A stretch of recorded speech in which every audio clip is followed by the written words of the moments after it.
আল্লাযী খালাকাল মাউতা ওয়াল হায়াতা লিয়াবলুয়াকুম আইয়ুকুম আহসানু আমালা।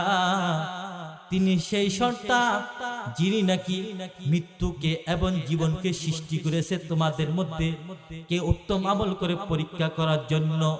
ও আমার বান্দা বান্দিরা, তোমরা শুনে নাও, আমি আল্লাহ রব্বুল আলামিন যেই হায়াত দিয়েছি, যেই জীবন তোমাদেরকে আমি দিয়েছি, এই জীবনটা তোমরা আমার কাজের মধ্যে ব্যয় করো।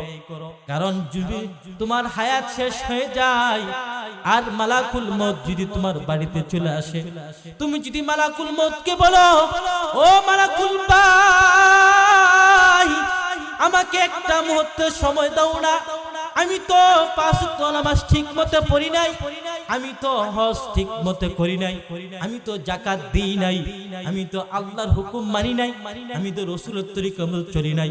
ও মালাকুল ভাই তুমি আমাকে একটা মুহূর্ত সময় দাও না। তখন মালাকুল মউত বলবে, আমি যদি কারো ঘরের মধ্যে একবার আসি আর ওই ঘর থেকে তাকে না নিয়ে তার রূহ কবজ করা না পর্যন্ত আমি যাই না। আল্লাহ রাব্বুল আলামিন বলেন, ও বান্দারা আমি তোমাদেরকে সময় দিয়েছি, এই সময়টা তোমরা কাজে লাগাও। কারণ এই সময়টা অনেক গুরুত্ব। আমার আপনার মধ্যে হায়াত যদি থাকে তাহলে আল্লাহ রাব্বুল আলামিনের ইবাদত বেশি করতে পারবো। আল্লাহ রাব্বুল আলামিন স্পষ্ট কোরআনের মধ্যে বলে দিয়েছেন যে আমি মৃত্যু এবং জীবনকে সৃষ্টি করেছি, তোমাদের মধ্যে কে উত্তম আমল করে। আল্লাহ রাব্বুল আলামিন অন্য আয়াতে বলেন, সকল রূহ জগৎকে একত্রিত করে আল্লাহ তাআলা বললেন, আলাস্তু বিরাব্বিকুম, আমি কি তোমাদের প্রভু নই? তখন আল্লাহ তাআলাকে আমরা সকলে একই আওয়াজে উত্তর দিয়েছি, ক্বালু বালা, হায় আল্লাহ আপনি আমাদের রব। আমাদের রবকে, আমাদের মাবুদকে, আমাদেরকে খানা খাওয়ান কে?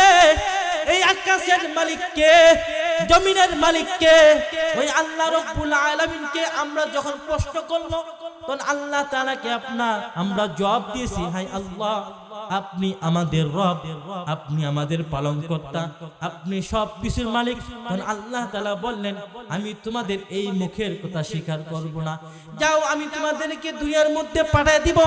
ওই দুনিয়ার মধ্যে আমি তোমাদেরকে দুটো রাস্তা দিয়ে দিব, দুটো রাস্তার পথ আমি তোমাদেরকে বলে দিলাম, যাও তোমরা দুনিয়ার মধ্যে আমি তোমাদেরকে পরীক্ষার হলের মধ্যে দিয়ে দিলাম।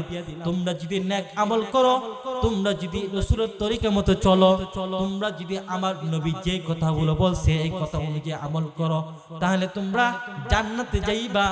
আর যদি তোমরা আমার হুকুম না মানো, আমার নবীকে তরিকা মতো না চলো, তাহলে তোমরা এই যে জাহান্নামের পথে যাইবা। নাউজুবিল্লাহ বলি। তাহলে আল্লাহ রাব্বুল আলামিন আমাদেরকে দুনিয়ার মধ্যে পাঠাইছেন হায়াত দিয়ে, যে আমি তোমাদেরকে দুনিয়ার মধ্যে পাঠিয়ে দিলাম, যাও এই দুনিয়ার মধ্যে আমি তোমাদেরকে ইখতিয়ার দিয়ে দিলাম, ইচ্ছা দিয়ে দিলাম, তোমরা যদি নেক আমল করো। কারণ এই দুনিয়ার বুকে হলো আল্লাহ রাব্বুল আলামিন আমাদেরকে পরীক্ষা স্বরূপ দিয়েছেন। এই দুনিয়ার মধ্যে যেমন কোনো ব্যক্তি যদি, শিক্ষক যখন ক্লাসের মধ্যে পরীক্ষা নেয়, যখন পরীক্ষা শুরু হয়ে যায়, ছাত্র ছাত্রীর হাতের মধ্যে পরীক্ষার খাতা দিয়ে দেয়। খাতা দেওয়ার পরে ওই ছাত্র লেখলো কি লেখলো না, এটা তার ইচ্ছা। শিক্ষক তাকে মারে না, তাকে প্রহার করে না, কিছু বলে না, কারণ তার এখতিয়ার, তার ইচ্ছা।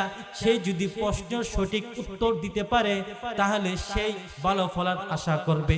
আর যদি সে না লেখে, সে যদি উত্তর না দেয়, তাহলে ভালো ফলাফলের কোনো আশা নাই, ফেল হবে।